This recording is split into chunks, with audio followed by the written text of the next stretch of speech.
Goran, welcome, and you can start. Thank you. Hey, thank you for coming. Let's see what we can do tonight. So, how do we start? So, what's the topic? How is leadership connected to agility? So, how to approach this topic? That's, I think, the main question. And who am I to talk about that? I think that's also important. So, you heard a little bit about me, and I think I'd like to start, even with a bigger story. I think it's important just for you to understand my mindset. And so how did I imagine this evening? I'll ask you some questions. Just jump in whenever you like. I think this is about having a conversation. I have a general idea of what I want to do. I'll tell about it more. What did I want to do? What did I want to give? And what I thought would be of value.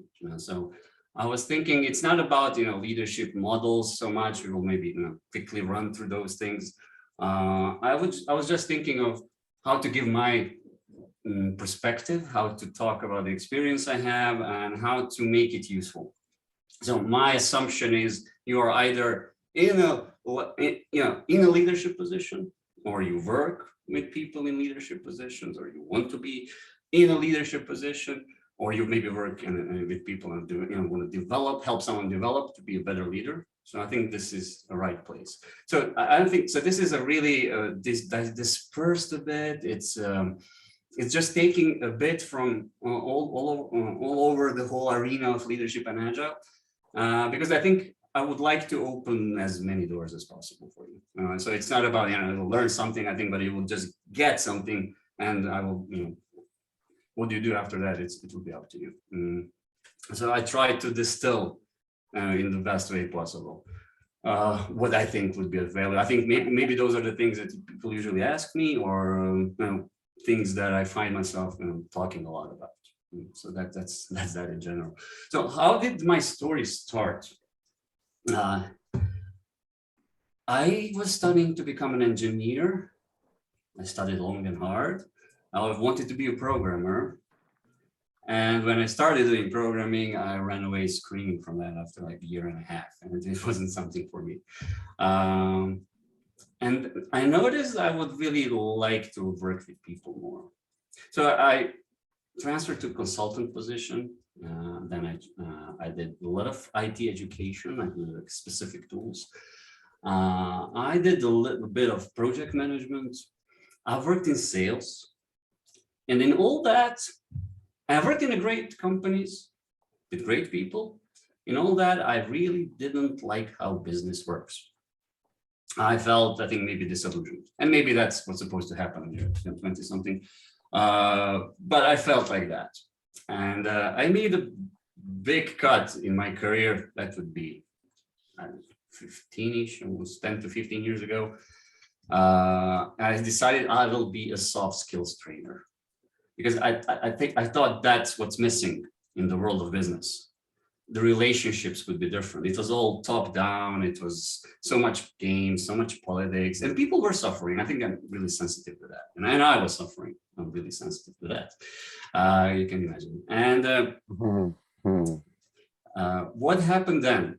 I started teaching soft skills, communication, presentation skills, conflict management, and that was growing. In local companies, international companies. I partnered with some companies. Really interesting stuff was happening, and I missed something. What I missed was I am still a bit of an engineer in my head. I missed this part of we had a great experience working together for 2, 3, 4 days, and then it's done. What happens to those people later? I was always so curious. And did they manage to apply? They had such big problems. I have this kind of relationship with my boss. I don't know what to do with this. Did I help?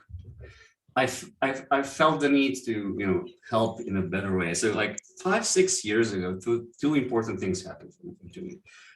First one is I have seen the light of Agile. So like, by chance, I organized the first Croatian Agile conference. And I saw what was missing for me there, an attempt to have the human-centered organization based on those principles of empathy, respect, commitment, courage, focus, openness, and other agile stuff. You probably know what I'm talking about. I fell in love with that. And at the same time, another thing happened. So I was doing more and more leadership trainings, but a big shift happened. I partnered with a UK company. It's called Impact. It's really a worldwide leadership development company. And I was given, no, I earned or was given, I don't know, probably both, an opportunity to work on really, really good leadership development projects for really, really big clients worldwide. The names of which I cannot say because NDAs, but you know those names. On low levels of leadership, middle level leadership, high potentials, those that were supposed to become C-level managers in a few years, C-level. And over the years working with them, I think I'm getting good at this. I think I understand what happened, but I think what I'm good at is this merge. What I've been noticing, what is good leadership? If I'm just a trainer spending a few days with people, it's not enough. But when I work with those people, like an agile coach for months, I can really apply things. I can test things. I can, see things from different angles, and connecting those two things, I think, gives me a really unique perspective, and I can pull from both worlds. I'm really good at leadership training because I can tell so many examples of failures and successes in this agile coaching world, and I turn it around. And my conclusion is, and this is like more or less the title of this, what I'm saying right now, is there is no way you can be successful as an agile business, whatever, like have an agile mindset without great leadership. It cannot work that way. So this evening, I will not be focusing on so much on, agility and leadership. We will touch on that. I would like to talk more about, general companies that don't know what agile is, maybe. But it's the same kind of leadership we need, almost. So I've worked with great companies that don't know what agile is, but you can see agile principles being lived, and they're successful. So we don't need the word, we just need principles, and it kind of works out. So let's see what's there. I think that's the whole idea. So what I'm going to do right now, I'm going to share my screen. And first, you'll see a big picture of me. Second thing, where's the chat? Chat's disappeared. Alex, could you, while I'm looking for a chat? Oh, I found it. So first thing I would like you to do, I have a question for you. A few questions, in fact. Just please go to this link. And I have 3 questions. And let's see what your answers are before I give mine. So first is, what comes to mind when you think about great leadership? And you can put in multiple answers. Let's see, it's listening. Okay, I'm gonna. Perfect team. Authenticity, empowerment, success.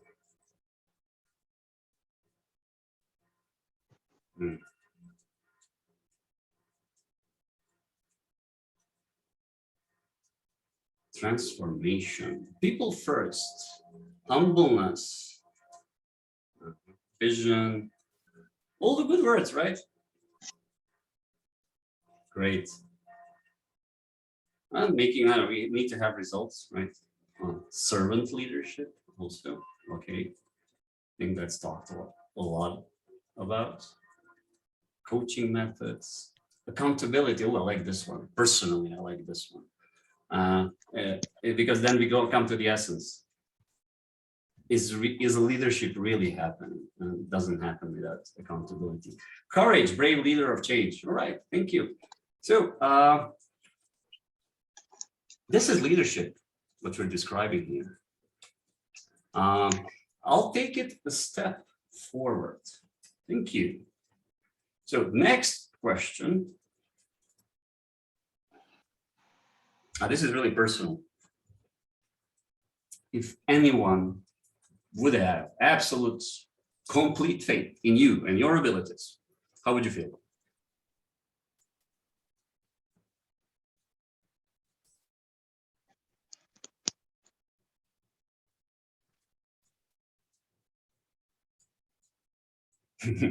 Great.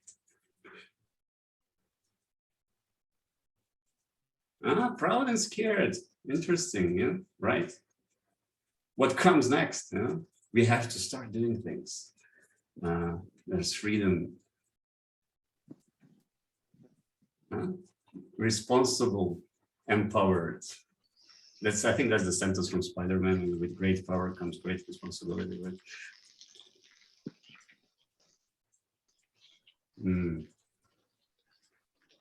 So what you're writing, what you're seeing on the screens right now, is a consequence of great people leadership. And when people feel like this, a lot can happen. Much more than if they don't feel this. And the thing is, like, this can be learned. This can be developed. I think that's one of the main messages I want to give you today. And the last question, and this is a challenge. So I don't know which position you are in right now, like how you look at yourself. Are you in a leadership position? A spoiler, right now you will have, soon you will see a slide that will say, leadership is everyone's work. So I think one thing about leadership, it's not something that managers, whatever that is, do. I think leadership is a capacity, and then everybody is living and showing leadership. That's when greatness happens. So I think it's not something to be left to managers, it's everybody's work. And if you look at it this way, even if you not have this formal authority or position, but you have, because you have people around you. So you have a position of leadership and you can show it. And my question to you is, and there are two words you can put in and just focus on those two. Why should anyone be led by you?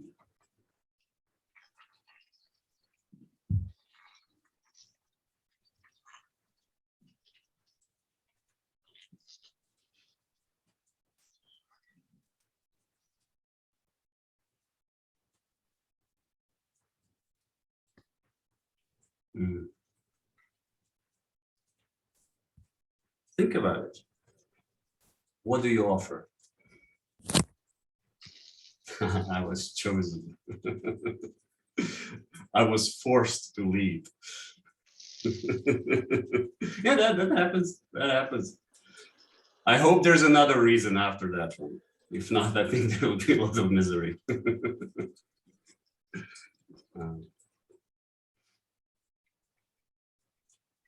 I wanted the role.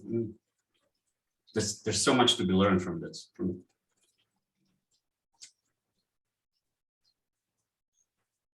Great. This is so why did I ask this question? So this is a question I often ask. So when I do just leadership development, those are sometimes 6 to 9 months long programs. And this is probably the first session after hello, who am I, who are you, what are we going to do? Is I take the tablet out and I record their answer to this question. And I play it back 6 months later. And then we see, like, what do you see? What do you see? Did you change? What's there? I think having a really strong answer to this question makes a really strong leader. So thank you for this. Appreciate it. Okay. Let's go back to our screen. So so let's go into the story. And but before we go in, maybe a question anybody wants to share. What's your experience of these 3 questions? What did you get from this?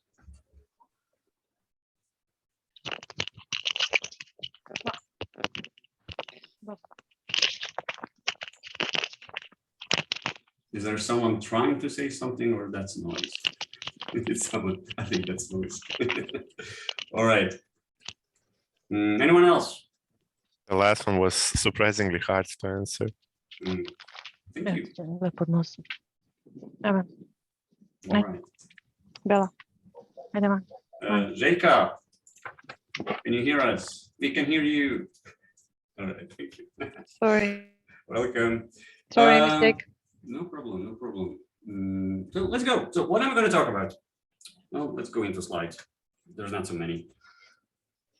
Whys and definitions. So why do we want to talk about it? Like some definition of leadership versus management. That's not going to be so long. And then these 4 questions, and those are the questions that lead me when I work with a company that wants to work on their leadership. So these are the 4 key questions I can ask.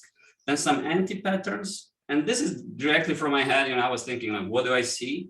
And I think, preparing for this helped me organize my thoughts, and some bits and pieces of knowledge and models that can help you. So let's go. So whys and definitions. What does that mean? So first thing, what is leadership? No, we've seen this. So definition. The ability to positively influence people and systems. Okay, that's something I say often. And the second one, that's from Stanford Business School. I really like. It means taking risks, being fully, in the challenge, and really standing behind values and principles. That's strong leadership. And I will give you another definition, which is this one. And I work a lot with this, and it's leadership equals action. So this is my main model which I work with, because people get stuck, and analyzing, model this, what kind of leadership stance are you taking? What is the leadership model you want to apply? It helps, immensely helps. I work with that. But what is the leadership action you have taken today to help either people or the system? That's really important. So yeah, leader is an enabler. I'm thinking about that. I think that's really important. So I'll give you an example. I was working the other day in a team, and there was some conflict, and I'm hearing a software developer saying, I would like to not be, I would like to work on problems. I don't want to work on what somebody thinks I should work on. I'm a developer. I want to solve problems. I want to solve puzzles. And I want to teach other developers do that. Yes, that's leadership action, what he's doing. He's really stating a really strong intention and working on that. So that's like one example. Leadership action is any action that will help the system. And when I coach leaders, this is the big part of our conversation, right? So what has been happening inside? Yes, but what's the action you have been taking? What were the results? Like doing small inspect and adapt cycles with their behaviors. That's what moves them forward. So action is also seeing that something's missing. Somebody's not being respected enough. Somebody, there's confusion in the system. And leadership is just getting, putting clarity in. So I think when I work with, I would say, mature leaders, they are really good at noticing what's missing and what's happening in the systems.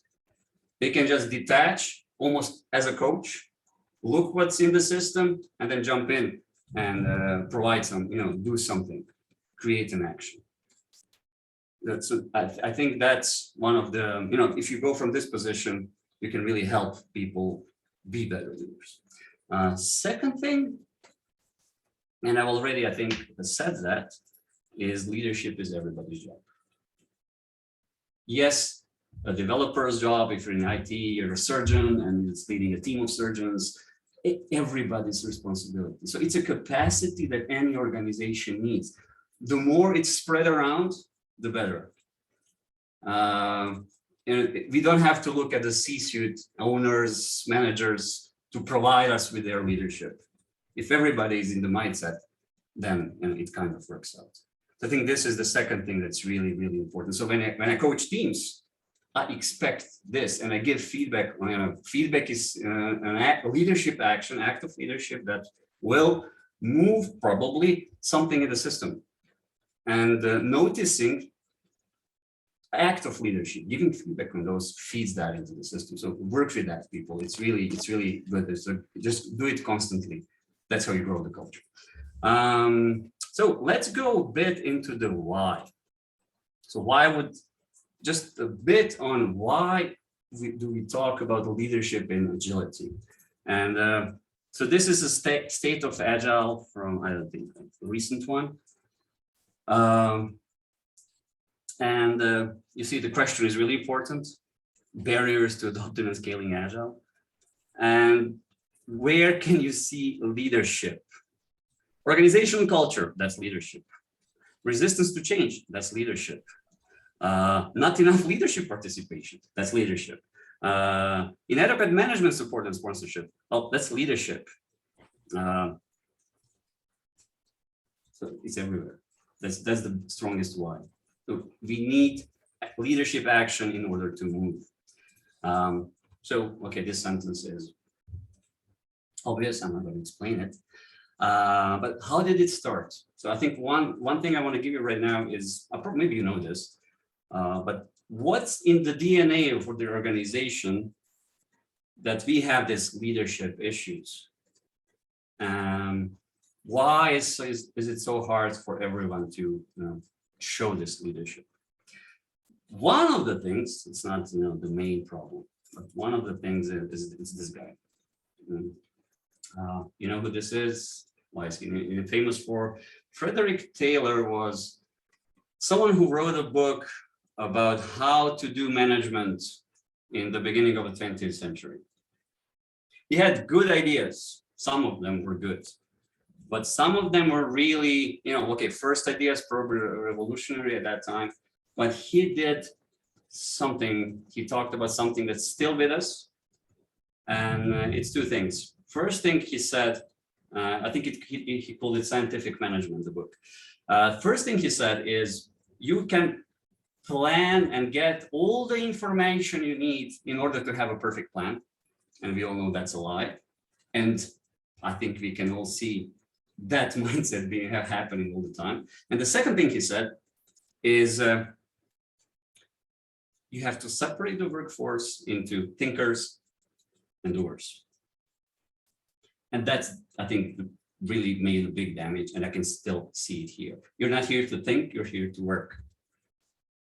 And then when we go into those self-managed systems, that kind of attitude does not work. So I think this is something, why am I showing this? Because I think it's, when you work in a leadership position, you will notice this around yourself, and you have to notice this inside to see if I have traces of this, you have to work with that. You have to start behaving differently. Okay, and now a bit about management versus leadership. So that's, I think, something I want to put here. It's, if you Google this, you will get 30 different views on this. And I think I just want to define this. So what's here? When you Google this, you will get something like this. And this one is like even rather sane, although I would not agree with a lot of things, but it's rather sane. What's the difference between those? Generally, where does this go? The narrative is, if you ask me, wrong. It goes into management bad, leadership good arena. I think that should be like that. It goes into, well, management is like just status quo and leadership is moving forward. I always like to separate those two things. Management is needed. Systems need to be managed. In traditional organizations, even people have to be managed at least a bit. So it's okay. But when you work on leadership, it's more about all those things you were writing there. Because empathy, in management, then we're in the arena of management. So I don't do management courses. I don't do management journeys. I do leadership journeys. And it's different. It's your relation to yourself, to the people, and how to move the whole system forward. So that's Yeah, I just want to put this on the table. Management is not bad, but we need leadership skill, leadership attitude, and leadership capability to move forward. Okay, that's in general. So the big questions, let's go into that.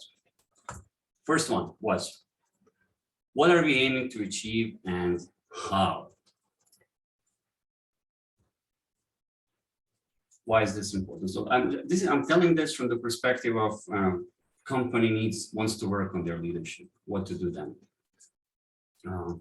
First thing is, so what are we aiming to achieve and how is basically, I use this model often, most MOST, mission, objectives, strategy, tactics. Without this, all is in vain because they will not have results. And I will give you an example here and why is this important. So for example, I've worked in an organization with an owner who's really has a strong vision. You know, the guy glows.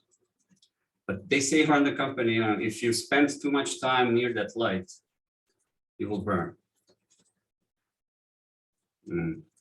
So if you just connect this to this mission, objective, strategy, and tactics, there's such a strong vision.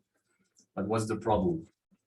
Objectives and strategies sometimes suffer because he changes that a lot of times. You know, there's no clarity. And if there's no clarity, and if it changes a lot, people burn out. It's hard to follow. And then even you can maybe feel inadequate or something. So I check if the organization has this sort of soul, at least. Do people know where do they want to go? Do those managers you think need more leadership capability, do they know for what? Because then I can, when I work with them, really adapt to what's needed. So this is a simple one. Second question is, what kind of leadership we need to get there? Oh, here things get a bit more interesting. So what are my answers? First is the culture. What's the culture? That's about leadership. Like how you lead is part of the culture, but this isn't about culture. So skip to that. I will talk about this. So leadership agility, Bill Joyner, it's a book. Read it. It's a good one. It shows how leaders progress. And in agile organizations, we need this, catalyst. There's more development to be done after this. But catalyst leadership is okay. I think you don't see this. Somebody tell me. Thank you. So the catalyst kind of leadership is what agile companies dream of. So we want to have these kind of people. But how do we build this? And the bigger question is, where are our leaders? Usually, on average, they are on the expert level or maybe achiever level. And that's normal.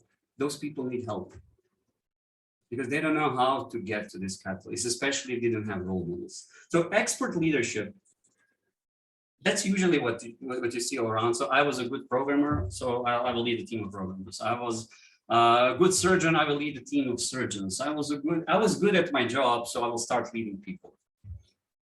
That's a huge step because that was not your work ever before. And people get lost sometimes and they need help. So we're answering the question, what kind of leadership is needed to get there? Well, what do I do usually to see what kind of leadership is needed? So I'll give you an example from that I did a couple of months ago. So a company wants to have a leadership development journey. And there's always this, what does your customer need? It's an agile thing, right? Focus on the customer. So the question is, who do you ask? So what we did there is we interviewed, I think, around 15% of the workforce with a question of what is good leadership in this company. Give us examples. Give us the list of the people you think good leaders are. Tell us why. And what we produced was really interesting report. And so coming back to the slides, we found our catalysts, especially one. His name was Darko. And out of all the people we asked, I think 30 to 40% mentioned this person as a kind of leader we need to have more of. And we need to clone this guy. So I think this is really important start of leadership development in companies that really have role models and being able to describe them. Because then you can ask a good question. So what does this person do? Well, he explains vision really well. I feel heard. He listens. And whenever I needed something, he went above and beyond to help me. We had a conflict. He really helped us with that conflict, and everything is much, much better now. I don't want to be led by anyone else. So when you have that, when you identify those catalysts, then you have vocabulary of an organization that's really about leadership. And people ask them, what is this catalyst leadership? So I think probably you've read about it somewhere. You were not living in a cave.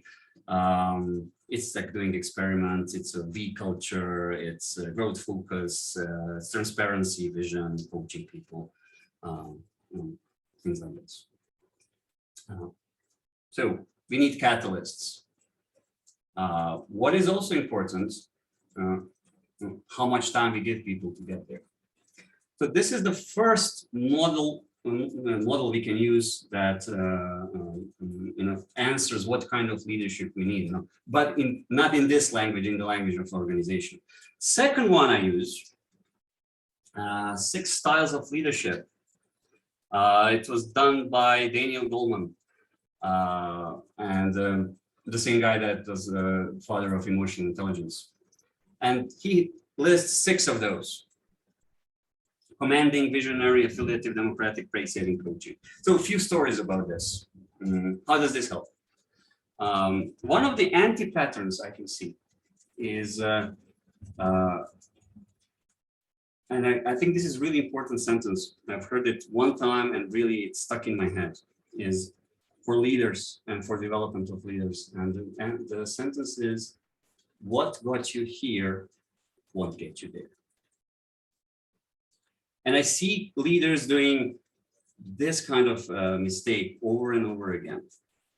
Because I had, some qualities, I behaved in this way, I came to leadership position. Then I continue doing this, thinking it will move me forward, but it will not. And if you look at it that way, I think that's the key of the many coaching conversations I had. People are confused. They don't know what they're doing wrong, but what they're trying to apply an old model to a new situation. And I'll give you a story about this. So I worked with a team. It was like 40 people, and 6 months ago, before I came in, the new leadership team came because the results weren't really something. And the new leadership team, especially some people, had this really vertical kind of commanding style of leadership. And the previous style of leadership was more affiliative, democratic, people were heard. And what happened after 6 months? 6 months of commanding, controlling. Well, there were some results, but what happened was engagement really fell. People started to leave. So we need to do something immediately. And it was, I will give you a quote. I've talked to people, and one of the posts of the people that they were trying to describe what was happening was this. I talked to the new leader. I said something about what it was before, and she told me, "Oh, stop talking about the old happy times. If they were so happy, I wouldn't be here." So what happened is a big gap between them. We stopped talking to each other after that. And so part of the work I had to do is, and this model helps, is, well, this is your style. Well, what do you think is the style of the people we're working with before? Well, it was more democratic. Okay, so what do you think it happens? Okay, there was an aha moment. So I have to change my leadership style a bit. Well, how do I do that? Then that's a good question. Better questions start pouring in. I'll give you another example about this. It was like 2 months ago. So I got 6 new team leads that were working for between 6 and 15 years under the same management, which was absolutely about command and control. What was happening there? They were confused because they haven't in their careers experienced any other style of leadership. So I think it's really important to have good role models. If you don't have them, find the mentor. And I remember this guy, what he told me in the end, what was really important for him. He said, I realized after, we had a session, we had a talk about this. I realized my natural style is affiliated. I want to be friends with them, with the people. I want them to get to know me. I want to get to know them. And at the same time, he's getting negative feedback from his leader because he's too close to people. He's not command and control enough. And then there was this polarity in him, like, I feel this is good, but I'm told it's not. And just talking about this model helped him to accept himself and fight for his leadership style. So that's like a second story where those kinds of models can help. So there are more, but let's go further. Stop me if you have questions.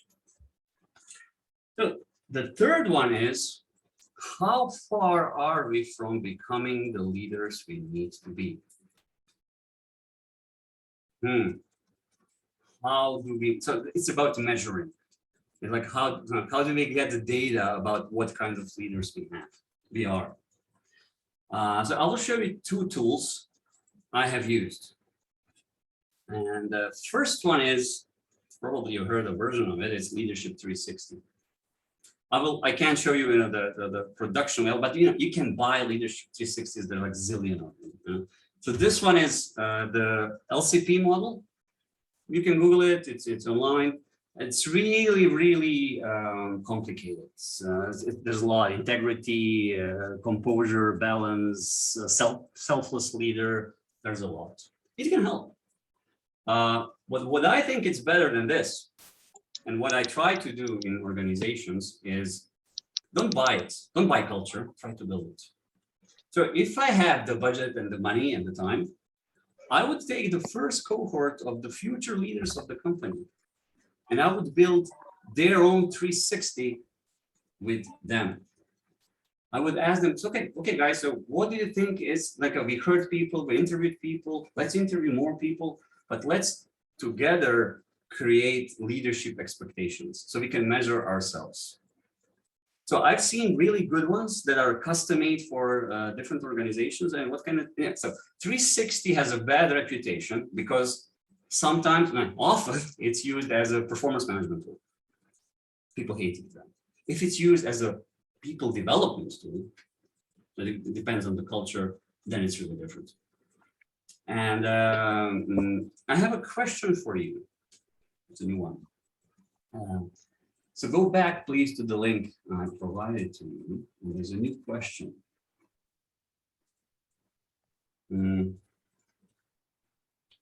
If you would create a Leadership 360, just give one idea. Which categories would you have? So what would be measured? What would we be measuring? Just give us some examples. If you want to measure leadership, what are the big circles? Yeah.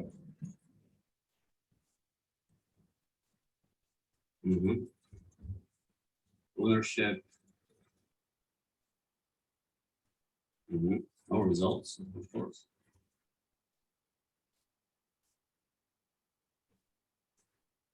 Emotional intelligence, how they work with the team, how reliable are they?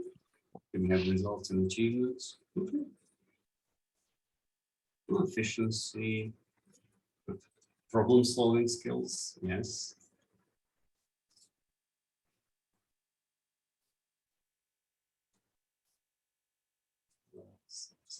Self-development, okay, self-leadership. There's the thing called self-leadership, coaching skills. Okay, yeah, thank you. Can you share your screen, please? Oh, right. It's you don't see the results. It's here. Here you go. So ownership results, working in team, achievements, EQ, results, reliability, efficiency, problem solving, self-development, coaching skills, communication, self-consciousness. So yeah, that was really important. Empathy. Will. How do you measure will? That's a good question. So my experience, I will tell you a small story about Leadership 360. A couple of years ago, I worked for a company that has their own leadership 360 model. It has 5 categories.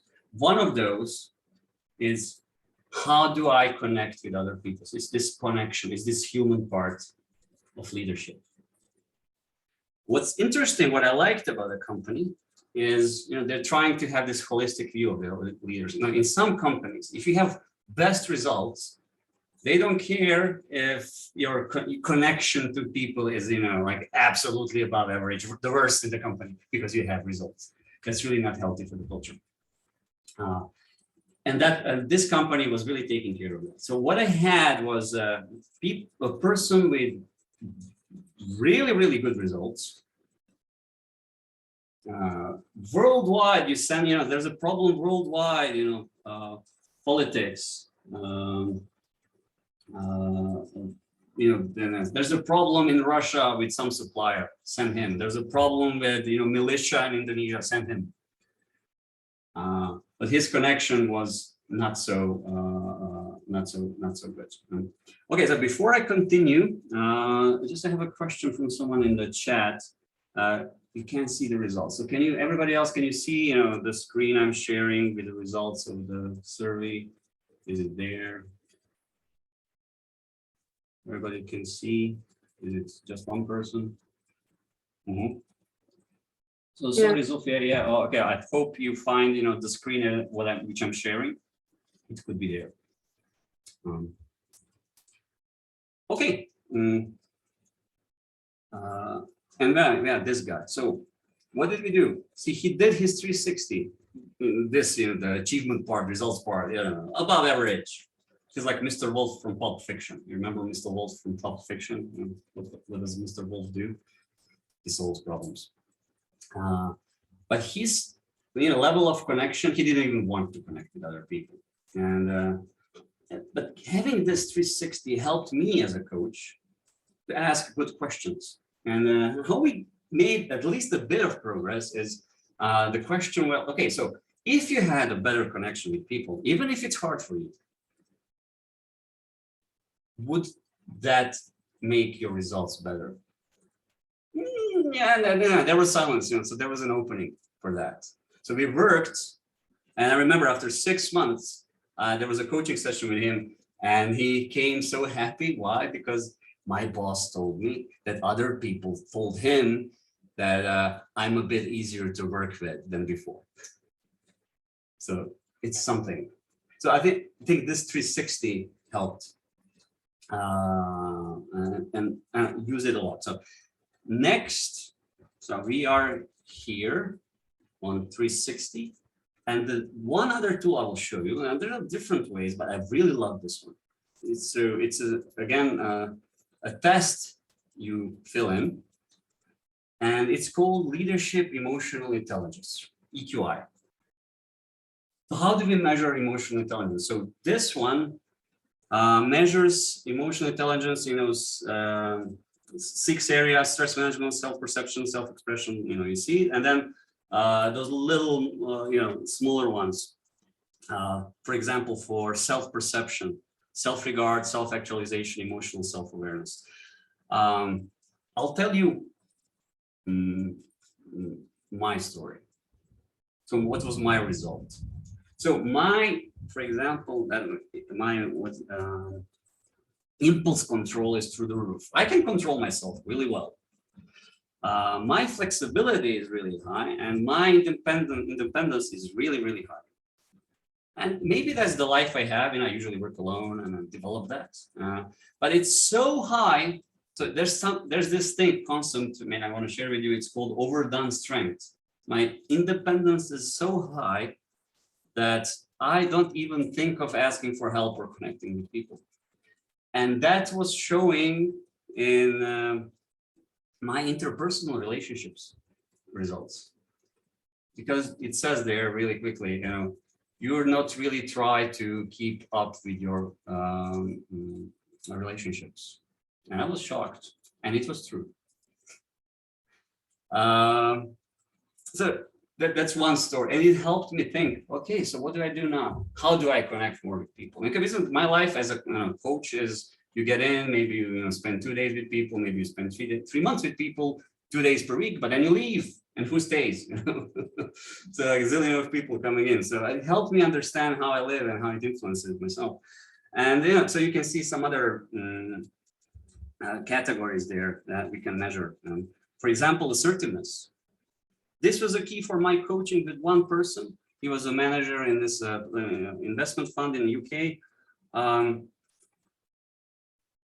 He just saw that and said, okay, yeah, this is it. I cannot go into conflicts. I just can't. And that's what's keeping me from progressing further, reaching what I want to reach. So we worked on that. He made a small progress in the small amount of time we had. So what is my message here? Stress management, Michael. I don't want to say what was my stress management. Oh yeah, one more thing I can share here. This is really interesting, a pattern I see, self-regard. What do I think about myself? I can see this pattern of people with low self-regard in leadership positions, really, people with high emotional intelligence, doubting themselves, because, they have this imposter syndrome or something. And then because of that, everything else suffers. And sometimes the key is, working on your self-regard in order to give yourself, a space to acknowledge that there is something else there in you. So we are still answering this big question that was, what's the gap? How far are we from becoming the leaders we need to be? So these are the answers that I can give. There are tools, and they can help. And the key word here is reflection. You need to reflect. You need to give your leaders opportunities to reflect. So if you're a Scrum Master, coach, or something, give those people opportunity to reflect. Doesn't have to be with a tool. But like, what do you see? What gets in their way? It's really working. Okay. One step forward. Last question. How can we work on that? I'll give you a short answer. And the first one will be how not to work on that. How not to work on that is you go to leadership training that's there for 2 days. And usually that's what happens in many places. What can you do? Like how I would do it if I had all the budget in the world. I know the budget is sometimes a problem. So I will give you a really blurred down version because there is some IP there of how would I create like a 9-month-long leadership journey. So first there's this discovery on the left, and then there's this closing in the end, but the blue things in the middle. So I'll tell you about things that I want to happen in a good leadership development program. And it can be for a Scrum Master, it can be for a product owner, it can be for a developer, and usually it's not, unfortunately. It can be for a manager. I think everybody needs that. So leadership development is not so much about modules and knowledge. Those are important, but it's just the beginning. So how I like to, and think of it, if you're a Scrum Master or something like, I think you will find solutions from here, how to work on the leaders that are there. So yes, there are modules with knowledge, and you can, maybe see the blue ones. Leading self, that's how I like to work. Leading self, leading people, leading teams, and then leader as a coach. We can think of more things: leading business, leading strategy. This is really an example I did for one company. And what happens in a good leadership journey? What happens during the good learning journey? First one, you talk to your line manager. You talk to people that gave you empowerment to be a leader, and create a small project that will give business value, which will stretch your leadership ability. That's the first thing I need to have during those 6 months. Apply it. Second thing is you need a coach. So I always say, if they are in a leadership development program, they need to have a coach for a minimum, and that's like really a minimum 1 day per month. One session per month. I would say 2 sessions per month is really a good thing to have if you're in a leadership development program. Third thing, community of practice. If programmers have community of practice, if designers have a community of practice, the leaders should have a community of practice. There's a lot to talk about them. I haven't seen much of that. How come? Because we know what we need to do with leadership. We don't need that. And I think it's always this anti-pattern. I think I've put it in a subtitle. Coach the teams to that, but don't touch the management. Don't coach the management. Well, there is some coaching. I'm kidding, but it's in a lot of companies. It's an anti-pattern. What else happens? Peer coaching. There's a question from someone. How can we overcome over-controlling? How can we trust the work done by a coworker? That's like a good coaching question for a good Scrum Master. How do we overcome over-controlling? Well, trust. How do we build trust? I would say at first really carefully. So first, don't control, just give a small task to someone. If you, I don't know, like what's the context of your question, but if there's a leader who's over-controlling, how do I start? Well, first, what is the smallest task that will not create too much damage if it's done wrong, that you can give to someone and see what happens? And then work with that. So this is like my tip I sometimes use in practice. I hope this answers your question, but do write more if you need to. So I'm coming back to this leadership journey. So what happens? So when modules happen, community of practice happens, peer coaching happens, and then writing a diary happens. Having online, you have your learning buddy. You work together. Over time, things happen. I had a conversation today with a company that asked me to. I did a 3-day leadership course for them that was made by them. It's a big international company, and they called me in because they say, "Well, this is not really working out for us." And I said, "I know. I told you, because you just put people in a 3-day program that's overpacked with content. There's no journey. They forget. You have to change that. Well, yeah, there's no budget. Okay. What can we do? Let's not have 3 days in a row. Just have like 1 day per month, and we can ask the question, what happened in between." Okay, so that's a leadership journey. What's the time? Maybe so. And then we have 2 more chapters. One is anti-patterns, I can see, and the second one will be those pieces of knowledge and wisdom I can give. Any questions till now? You can write in the chat. I'm okay. We're good. Okay, so continue. I continue. I hope it's interesting for you.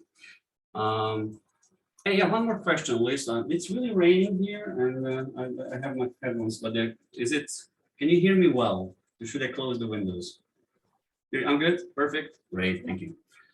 Okay, anti-patterns. I mentioned some. First one.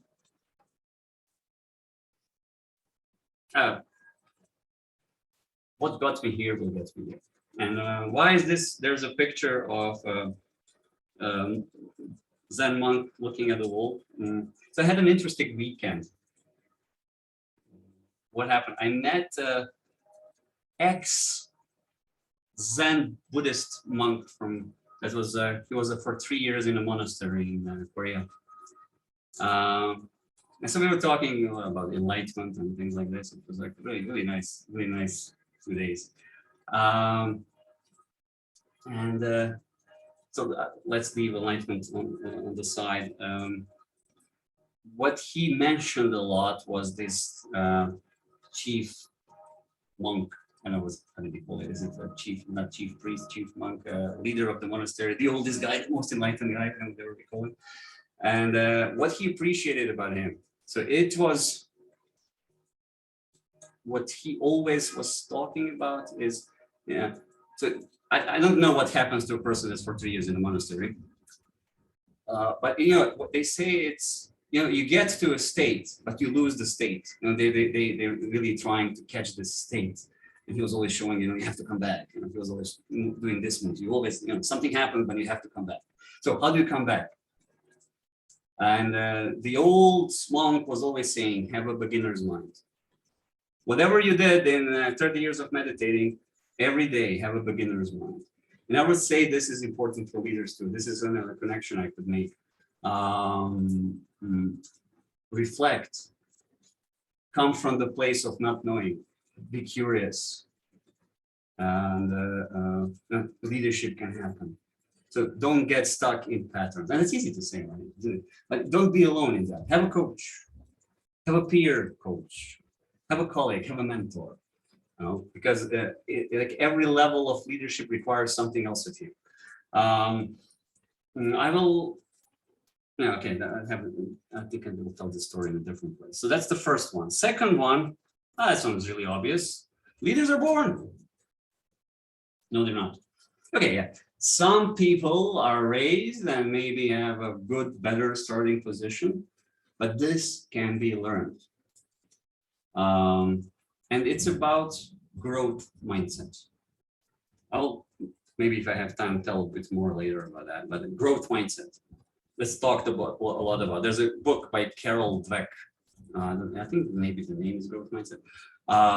And it's a basic foundation of a good leader, you know, which growth mindset is I can change.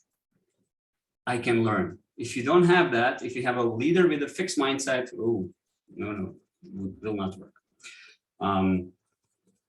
Also, it's going to be like really, you know, if you have this belief, you'll have a really high imposter syndrome. Second one, leaders are different than other people. I don't know how it happens. I mean, I know how it happens, but especially those big vertical organizations, you know, there's this, wow, that's management. That's the C-level management. That's the board. Everybody's afraid. You know, they talk about them like some mythical beings, like Zeus on Mount Olympus, and you don't want to make the board mad. And I acknowledge that some people maybe, you know, in those positions maybe like that kind of attitudes, but in my experience, it's really not like that. You know, people do not. They have this problem of people not approaching them as people. And I think, you know, people have misconceptions, and I had them, you know, like, you know, when I was just working on this, like, you know, I wasn't a leader, I was just working my job, and I always thought like, yo, leaders, those people must be some superheroes. You know, they know everything, they set a strategy, you know, they handle so big things. How do you sell so much projects? And when you get closer to that, you see they'll just manage somehow. They try out, they fail, they're afraid, you know. The board. You know, sometimes the board sounds like the Borg. People see the board as a Borg. I can tell you, I have, you know, if board was a Borg, they would be aligned. I still have to see a board that is aligned. They're misaligned, you know, a lot of times. So I think what I'm trying to give you here is change the attitude, approach them as people, and ask questions, be natural. It helps you be that kind of person also if you're a leader. Okay, this one is interesting. Coach the teams to that, leave management alone.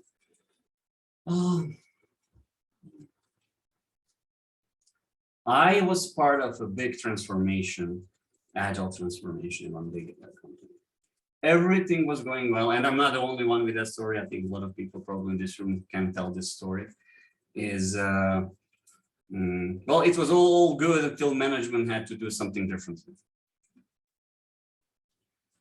And my learning is start early with the management, whoever that is, work a lot, and be really, really mindful if they don't let you in as an agile coach. Oh, this was a big thunder. I didn't figure it.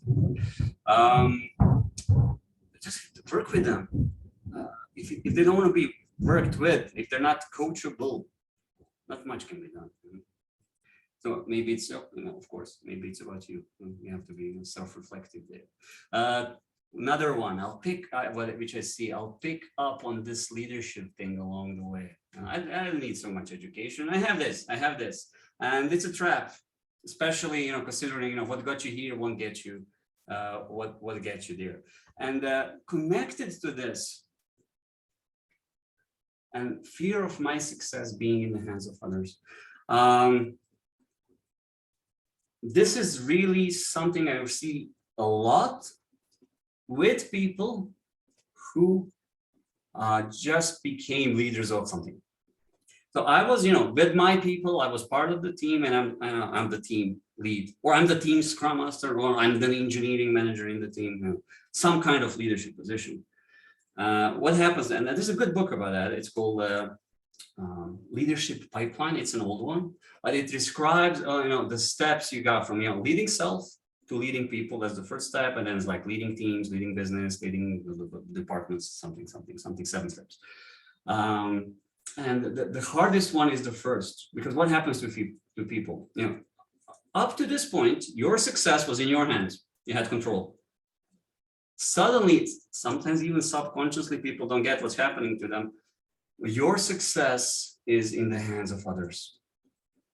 And then some people go into command control or any kind of anti-pattern because they want to control things because it's about them, it's about their success. So learning how to trust people is really important there. And when I work with these first-time managers, first-time leaders, this is something I talk about. There are different ways to explain it, and some exercises in coaching. It's really how to live with this, because for some people, it's hard to give up control. There is only one good way to lead. I think that's about leadership styles. No, there is not. But again, if there's a narrative in the company, this is how we do it, it's hard to be different. Then it's about values and sticking to your values. Leadership is what my managers did. Well, leadership is what my managers did to me, not with me, to me. Example, I was coaching a director of a big factory somewhere in the Balkans. And I was sent there. He didn't ask for me. I was sent as a leadership coach there. And I asked first, what is your leadership style? And he told me this. My mentor told me, and I still remember, either you will be a friend to them or you will have their respect. So that's a belief. And he led from that belief. It was one of the hardest coaching relationships I had because of that belief.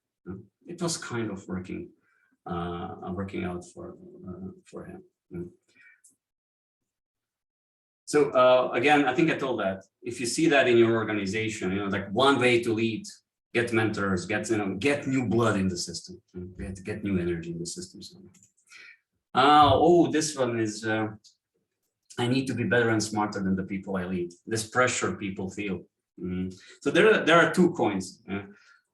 First one, two sides of the coins. First one is I am better and smarter than the people I lead. I have to be. So people go two ways. First one is pace setting style of leadership. Goldman also talks about it. Is I'm going to run a marathon in 2 hours, and you have to do the same. and then people can't, and then they're not good enough. And I've seen leaders who, like, it's hard for them to get the teams around them because people don't want to work with them, they burn. Second side of the coin is this. Well, I don't feel I'm better and smarter than the people I lead. With them. And I will give you an example from a company I worked with. So there was a product manager with a really strong team. And that team, like designers, like some analysts, they were really better at in many aspects than the product manager.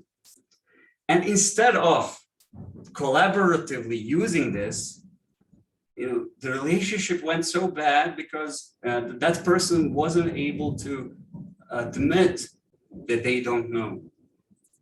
And what I'm working with, like senior level leaders, they get this, and they surround themselves with people better and smarter than them, and they know how to facilitate that kind of relationship. So then things start moving. I need to give up on my values in order to be a good leader because organization told me so. One of the CEOs I worked, he's I think a prime example of leading from the heart, leading with empathy. And I've seen a situation with him. I was in a room where for months things were going wrong, nobody told him for whatever reason. And then he found out it doesn't matter the content, it would be a long story. And I could see his value, I could see him fight in him. His normal reaction, I think it would be, I would see 90% of people would be aggression and yelling.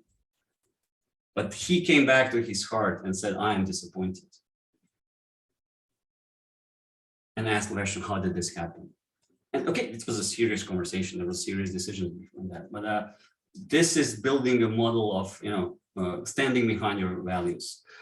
Second one is like, I always see people fighting, for example, being successful or being a family person. So like, there's like this polarity I can often see.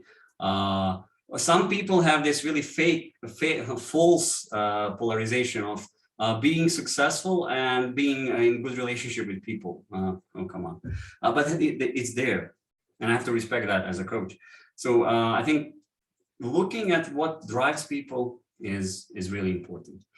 And the last one I can see, and this one's a bit about the first picture of a Zen abbot looking at the wall and meditating for hours. It's about leadership presence. So there's this thing about leadership action it's doing. And also truly believe about leadership presence. How you are about being a leader. And one example, and I'm really sorry I didn't meet the person, but I worked with a really large corporation. And during months I worked with them, every now and then somebody would mention the CFO. And when they mention the CFO, it's like talking about Dalai Lama. And it's like, well, I went to a meeting with him. And it's so great when you enter his room, like there's this feeling of peace, and you get there really nervous. But he in his attitude, you can see everything will be okay, and you feel calmed down. You see that he's been there, and he's giving you support, and he will not be nervous even if it's a big thing, because he's beyond that, and he gives this stability to people around him. So I think that's presence. It's also something that can be practiced. And like in systemic coaching, there's this one thing I've learned. The job of the leader is creating space around yourself, space in which people can flourish, and space in which people can grow. So this is about creating space, and this is about your behavior. And this can be worked on. So if you have low self-regard, you'll have big problems with this. So you have to trust that you are a change agent. And yeah, okay. That would be for the anti-patterns. And we have like a few minutes left, and maybe a couple of stories around pieces of knowledge I use to work with leaders. First one would be emotion. You mentioned it in the first question I asked. It's about emotional intelligence. It's about empathy. And how do you show that? A big part is, I will not get into that, but I think it's an important piece of the puzzle, how you work that. And I think I showed you EQI questionnaire. I think that's really connected to this. Second thing, and it's part of emotional intelligence I like to focus on. So I see social awareness. I just want to mention maybe social awareness. There's this part where I said in the beginning, leaders notice things other people don't notice. Because they try to notice, they look for things, but for patterns. And this is social awareness, and then they can do that for themselves. But self-awareness, I use often the Johari window model. And in upper right corner, blind spot. Everybody else knows, but I don't know that about myself. So maybe I think,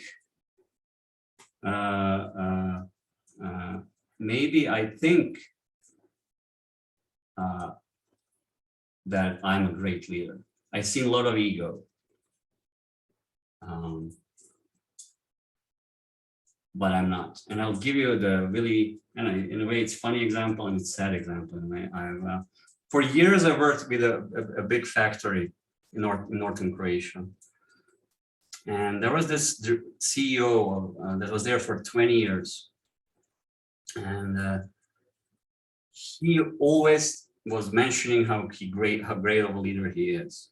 I worked with his people and they were micro-controlled. This guy was just really, why is this broom over there in the factory? But that was his pride. And what happened?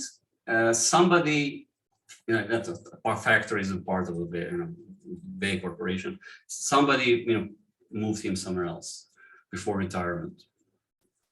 And what happened? That's a really funny thing. What happened? So they're looking for a new CEO, and this guy was supposed to come. Then he gave up in the last moment. And the new guy was supposed to come. He didn't come. So anyway, the factory is working for 6 months without a CEO, and results were never better.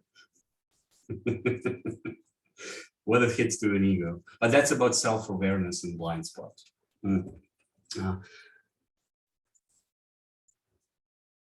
Growth mindset I already mentioned.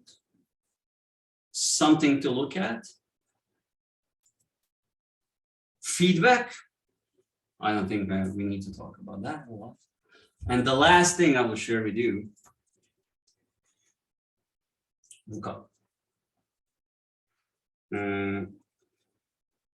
So we can talk about other things, leader as a coach, deep listening, of course. There's so many topics. I like this one. I like to work with this one with because this is how the world is: volatile, uncertain, complex, ambiguous. And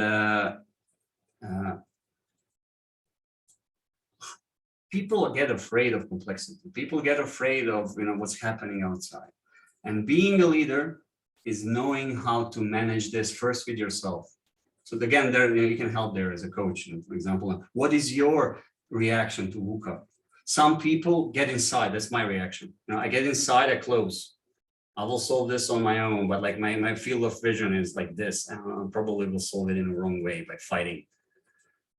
So if you know this about yourself as a leader, when volatility hits, crisis hits, if you know this about yourself, then you have to have this instinctive reaction of, okay, so I'm going to close, but I don't want to. I will talk to the person I trust the most and find the solution. So it's about training yourself to go against your patterns in VUCA. Some people, try to ask everybody, what's happening. Some people are afraid of taking, maybe direct leadership action without asking for advice because it's needed in a crisis. So it's about knowing yourself and really manage complexity.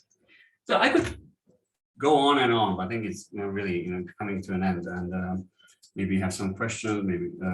But I think this is what I was trying to do, to fuse stories through those anti-patterns, knowledge, and how to work on leadership development. It's like one way to do it, but I think it's working out for me. I wanted to show you what is possible and open the door. So I hope I helped there. I hope you had an opportunity to reflect about yourself, about the people around you, and that you have few things you could try out. It's a big area, it's a really complex area. And then just to finish, so I think I've showed my perspective of what a good leadership is, how to work on it. And I will just finish with the same sentence I started with. You cannot have agility without good or great leadership. So this is it from me for today. Any questions?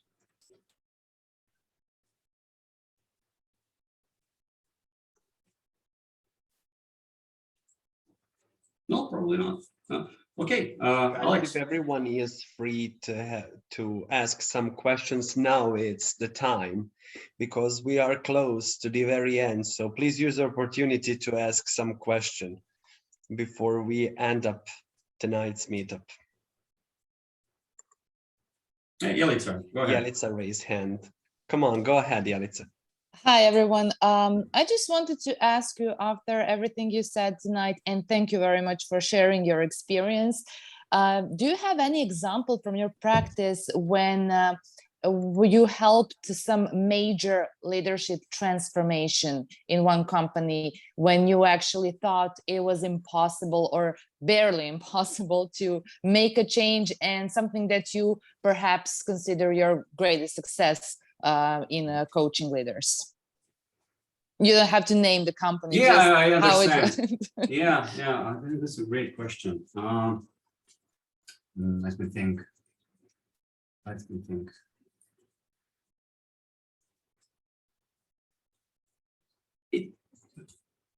This situation was about not trusting people. I think is the question someone already asked. So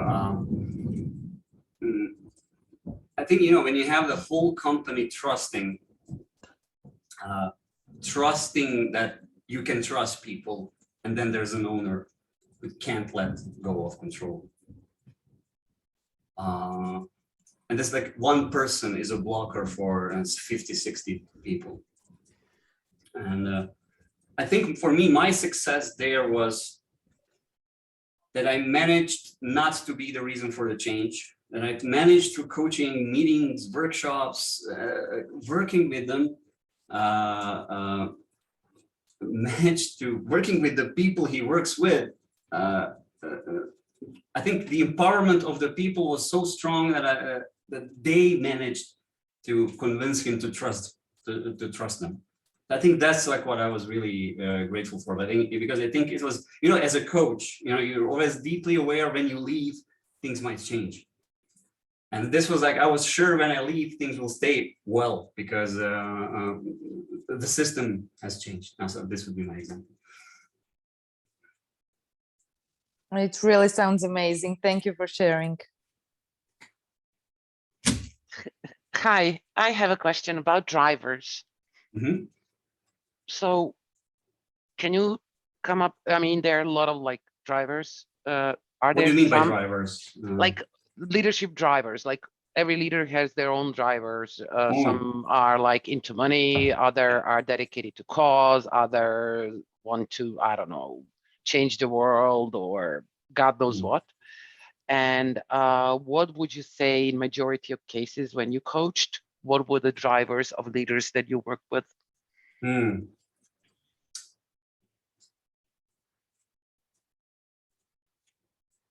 The major driver, the first one is self-actualization. Self-actualization.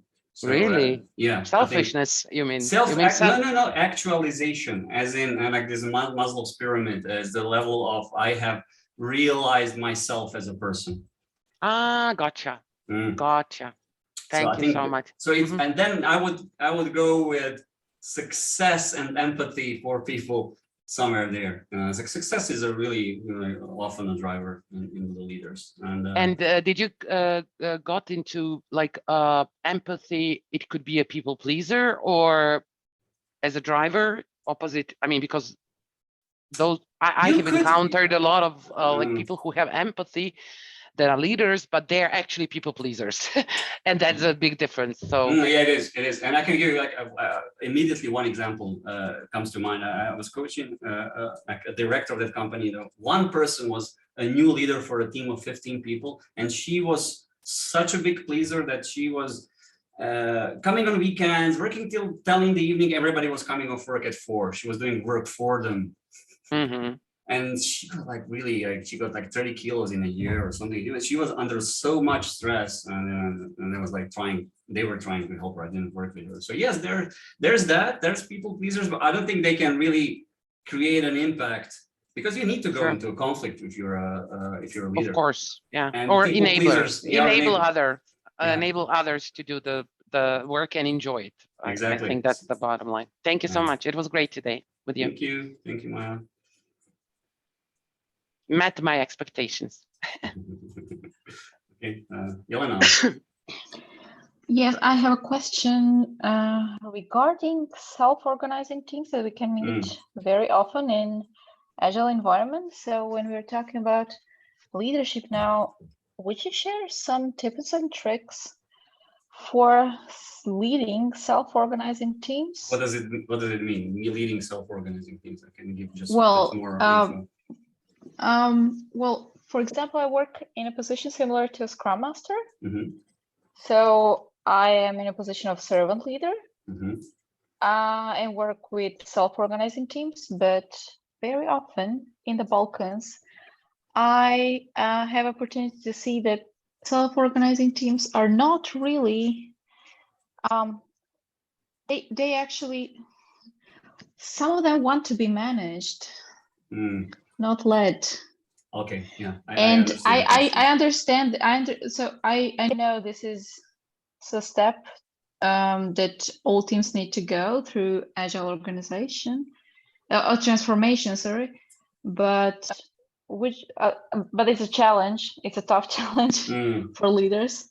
So, do you have some tricks or tips or a piece of advice? Okay, yeah, that's I would say that what you asked is something I struggle with also. That's the first thing I would say. And I would agree, Balkan culture, yes, a bit of a bigger problem than maybe Northern European culture. There's this, it's a completely different mindset. Yeah, so there's this cultural index measurement. It's called Hofstede index, and it measures different cultures. So like Balkan cultures are among the most vertical ones in the world.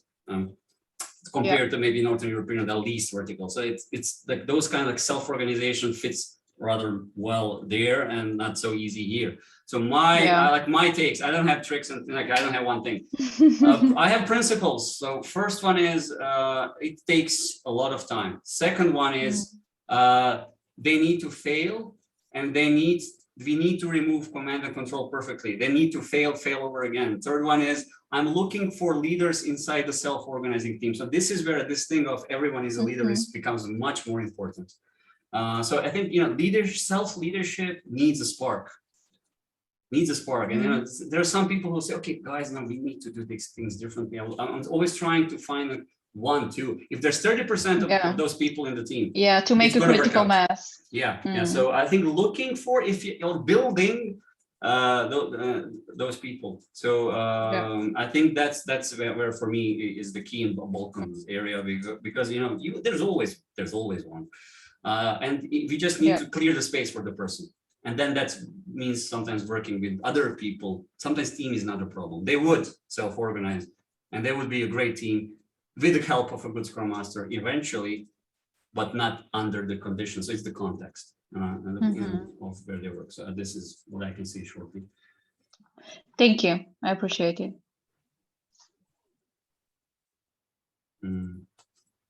All right. Is that it, Alex?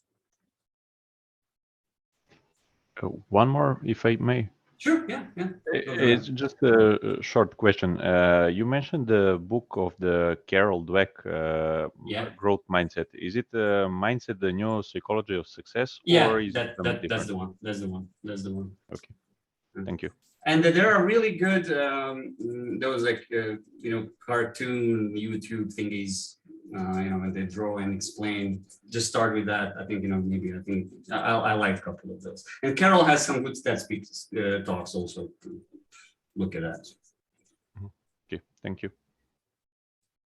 Welcome. Alex, you're muted. You're still muted, Alex.